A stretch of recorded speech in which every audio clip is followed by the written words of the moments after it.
വാർത്തകളിലേക്ക് വിശദമായി AI camera വാങ്ങിയതിൽ തീവെട്ടിക്കൊള്ള നടത്തി കെൽട്രോൺ 30 കോടിയുടെ ക്യാമറകൾ 80 കോടിക്ക് വാങ്ങി 15,000 രൂപയുടെ ക്യാമറയ്ക്ക് കെൽട്രോൺ വില 9.90 ലക്ഷമാണ് 1.6 ലക്ഷത്തിന്റെ ക്യാമറകൾക്ക് നൽകിയത് 9.96 മുതൽ 10.32 ലക്ഷം വരെയാണ് രേഖകൾ ന്യൂസ് 18 ലഭിച്ചു.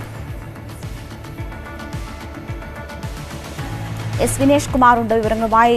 വിനേഷ്, കൊള്ളയുടെ കൂടുതൽ വിവരങ്ങളാണ് പുറത്തുവരുന്നത്.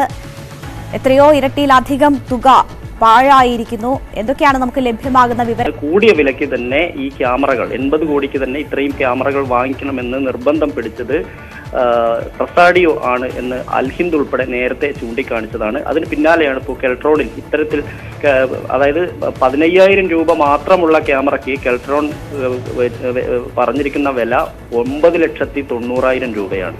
അതായത് 1.5 ലക്ഷം മുതൽ 2 ലക്ഷം വരെ വില വരുന്ന ക്യാമറയ്ക്ക് കെൽട്രോൺ ചേർത്തിരിക്കുന്നത് 9,96,000 മുതൽ 10,32,000 രൂപ വരെ. ഇങ്ങനെ ക്യാമറയിൽ വലിയ തുകയാണ് ഇതിനകത്ത് എഴുതിയിട്ട് ഒരു വലിയ തീവെട്ടിക്കൊള്ള തന്നെയാണ് കെൽട്രോൺ പോലുള്ള ഒരു പൊതുമേഖലാ സ്ഥാപനം നടത്തിയിട്ടുള്ളത്. എന്തായാലും ഇതിന്റെ ഉപകരാർ നൽകിയതുമായി ബന്ധപ്പെട്ടുകൊണ്ട് നമുക്കറിയാം പ്രസാഡിയോ എന്ന കമ്പനി ഉണ്ട്. ഇതിൽ മുഖ്യമന്ത്രിയുടെ ബന്ധുവിന് ഇടപാടുകളുള്ള ഒരു കമ്പനിയാണ്. ഈ കമ്പനിയുടെ ഇടപെടലാണ് ഇത്തരത്തിൽ ഒരു തീവെട്ടിക്കൊള്ളയ്ക്ക് പിന്നിൽ എന്നാണ് ഇപ്പോൾ ഉയരുന്ന ആരോപണം.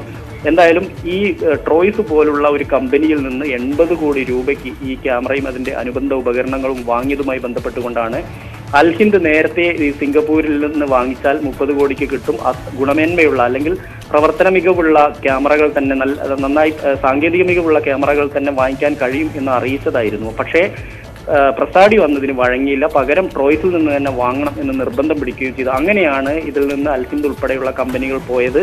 എന്തായാലും ഇതിൽ ഇപ്പോൾ കെൽട്രോണിന്റെ ഒരു തീവെട്ടിക്കൊള്ള കൂടിയാണ് ഇപ്പോൾ ഇതുമായി ബന്ധപ്പെട്ടുകൊണ്ട് പുറത്തു വരുന്നത്. ശരി, എന്തായാലും വലിയ കൊള്ളയാണ് നടന്നിരിക്കുന്നത്. ഇരട്ടിയിലധികം തുക നൽകി ക്യാമറ വാങ്ങിയിരിക്കുന്നു കെൽട്രോൺ എന്നതാണ് സാഹചര്യം. എസ് വിനേഷ് കുമാറാണ് വാർത്തയുടെ വിശദാംശങ്ങൾ നൽകിയത്.